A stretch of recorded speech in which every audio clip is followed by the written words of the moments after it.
معزز دوستو، السلام علیکم۔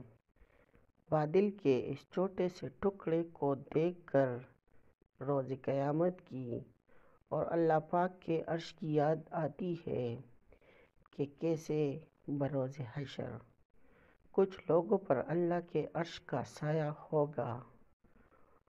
اللہ کے عرش کا سایہ اور 7 طرح کے لوگ۔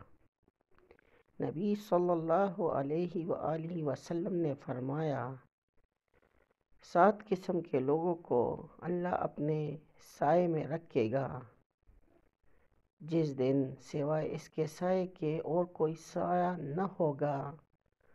وہ 7: ایک عادل حاکم، وہ شخص جو نوجوانی سے اللہ کی عبادت میں مشغول رہا ہو۔ وہ شخص جس کا دل مسجدوں میں لگا رہتا ہو۔ وہ 2 اشخاص جو باہم صرف اللہ کے لیے دوستی کرے، جب جمع ہو تو اسی کے لیے اور جب جدا ہو تو اسی کے لیے۔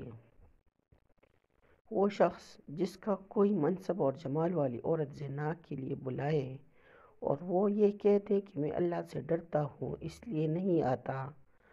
وہ شخص جو چھپا کر صدقہ دے یہاں تک کہ اس کے بائیں ہاتھ کو بھی معلوم نہ ہو کہ اس کے دائیں ہاتھ نے کیا خرچ کیا ہے۔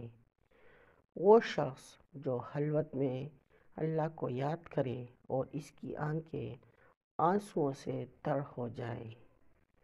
اور یہ حدیث شریف صحیح بخاری جلد اول حدیث نمبر 626